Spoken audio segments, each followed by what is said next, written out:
believe that it is a universal law that all grandmas have to love handmade gifts for anything. So I have like a kind of series in mind where I have a bunch of different projects I want to do to create a Mother's Day collection of gifts slash surprises for my grandmother, doing some things that I've seen online, or a combination of things that I just think that she will enjoy. She has told me on numerous occasions she's not much of a seamstress. She's never like really been a big crafty person. She's definitely more of a reader. My mom has always made a lot of things. Her mom made a lot of things. I make a lot of things, and she's never been that kind. So I think that might be why my grandmother in particular likes handmade stuff so much.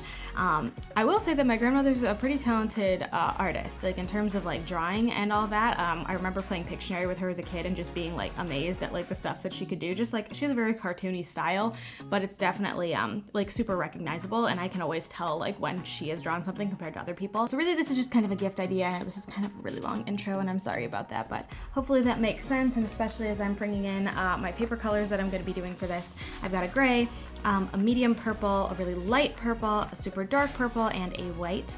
I've also got a standard grip mat and my Cricut on deck, and we are going to create a three-dimensional shadow box only out of paper. A while back I tested a craft kit that I think I just found at Goodwill or something, and it was like a paper shadow box, and you kind of folded it up into the frame, and you could cut out little like critters and stuff inside of it. I can link that video up here for you if you're interested, but I kind of wanted to recreate that here, except I wanted to do it with a bunch of rolled flowers and kind of make it like a three-dimensional like keepsake more so than anything. So I want to create the frame out of this gray, and then I'm gonna roll up some flowers, and I just got a free SVG from somewhere online. I think it was a Crafty Corner or something like that. I'll link the one that I used down below as well. And I wanted to put like Granny in the middle. She goes by Granny. That is her preferred grandma name, not Nana, Nona, Gigi, Granny, Grams, whatever. She's usually Granny with a Y. So that's what I'm gonna put in the middle there. And I want the frame to be white, or to be gray, but I want the background to be white. So I have 2 sheets of white paper, one so that I can kind of inlay it, and then put all of my flowers on top of it. It'll kind of make sense as I'm going, but this is kind of the vibe that I have going on right now. So I'm gonna take you over to my computer and show you my template. Alright, so here you can see I have all of my flowers over here. These are what we're gonna roll up to turn into little roses.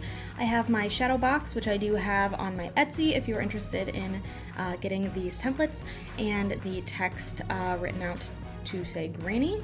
I think the letters are actually a little bit weirdly spaced, so I'm gonna kind of shrink that so that they're a little bit closer together. So we're just gonna head over to Make It. I'm sorry, this is such a weird angle to be filming at, I know.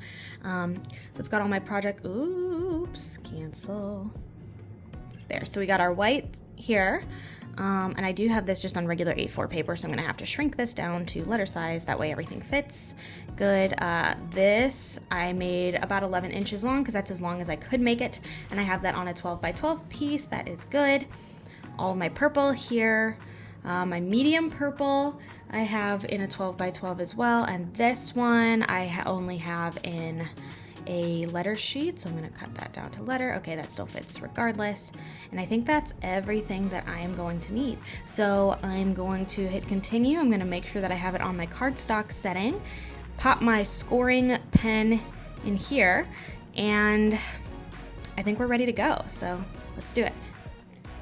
All right, we're starting with white, and it does go a long ways, so let's make sure we pop it on the right way here, and we're gonna send this in first, and then I will show you adding in the scoring pen.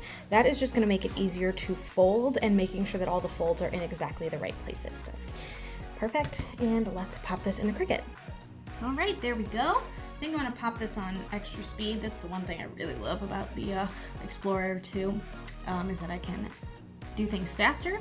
So since it's just a square, I don't feel bad about it. So let's do that. And press go. Watch this baby go on super speed mode.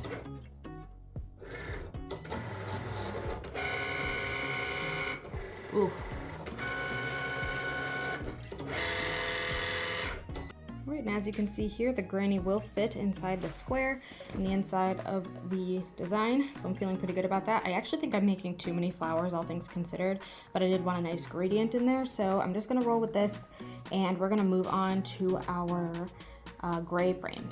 All right, you can see here I have my scoring pen. It's just, I don't know how to describe it. It's just like a rough points so that it can add in the details for the folds. I'm just gonna open up my A, pop it into the pen slot, click and close, and we'll just get this one started as well.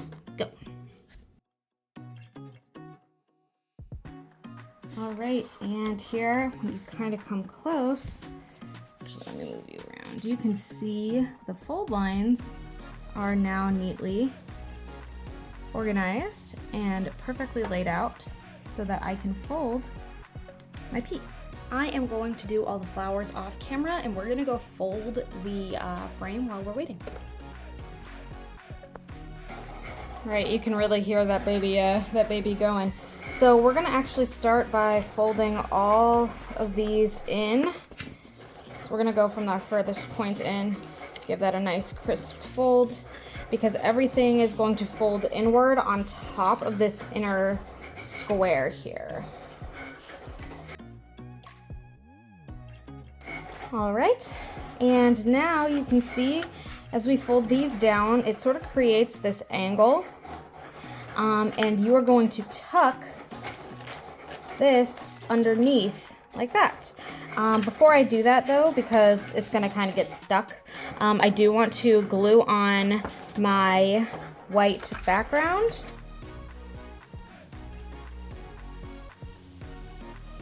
All right, there we go. Nice and secure on there. And wrap up this side. I did make a slight error. I think this box, I angled it a little too far. So unfortunately when I folded it, it moved the fold point. So it was a little bit messed up that way. But hey, we're back, we're in business. I just popped some glue dots in the corners there to keep them nice and tight. But yeah, there we have our fully 3D shadow box there. I also have all of my flowers here. I forgot to turn off fast mode for the flowers, so I lost 2 of the light, 1 of these, and I got all of these, incidentally. Just as the stickiness kind of came up, it just got messed up a little bit. So this should be fine. Like I said, arguably this is too many flowers, so I'm gonna go grab a paper quilling tool and show you how I'm gonna wrap these up. All right, this right here is what they looked like when they're all rolled up, and we're going to pop them down, and honestly, seeing them all rolled up as tight as I'm rolling them, there might be just enough actually. Now, you don't need a paper quilling tool to do this, you could just roll them with your fingers, but I find this a little bit easier. Not honestly with this thick of a cardstock though, so I'm just gonna start by twisting nice and tight all around the end, and we're just kind of gonna roll it on top of itself. And it's gonna be kind of foldy at the beginning, but as it gets a little bit rounder, it's gonna make more sense. And I'm just kind of rolling it in between my fingers as if I was rolling out like a snake of clay or something. You're gonna go from the outside and work your way towards the middle, because the middle has this little like round bit on it that you can kind of see, these ones in the back. So once you get to your last petal, you're going to flatten it out on the bottom, and then you just pop a little glue dot there, fold it over on top, and that is how you make your little flower. All right, so this is the super tightly coiled one from my quilling tool. This is by hand. You can see it's a very negligible difference. Maybe the inside's a little bit tighter on this one as opposed to that one, but either way should totally work, no big deal.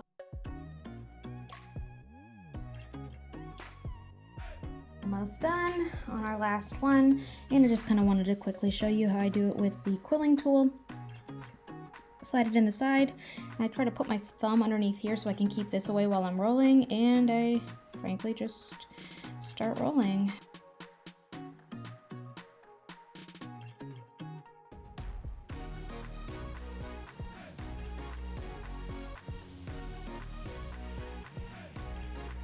Okay, so obviously this is too long, so I shrunk it. This was 5.5 inches, I believe.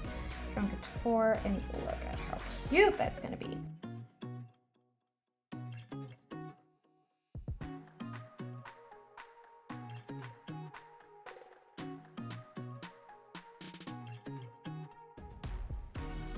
Ooh, we are so close, and it's so pretty. I love it. All right, so we're just gonna do a couple of anchor points across the lettering here.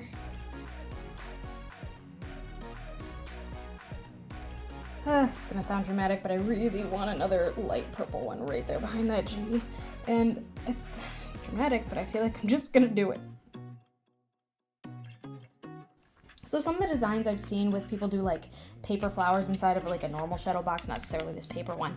But they did all these rolled flowers, and they did like a gradient, and they, they had like a bunch of different like colors all like kind of fading down, or they made it into a shape. It was a heart, it was, a big G, like a letter or something.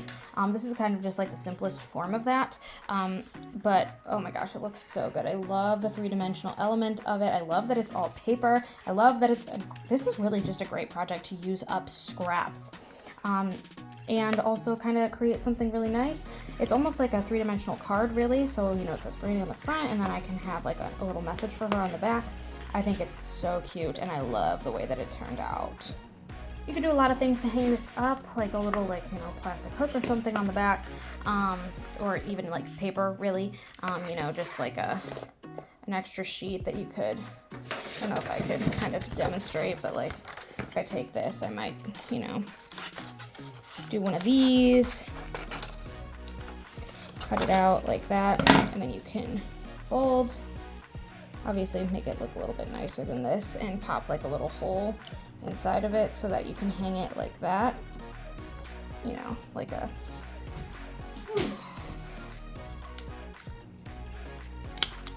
something like this,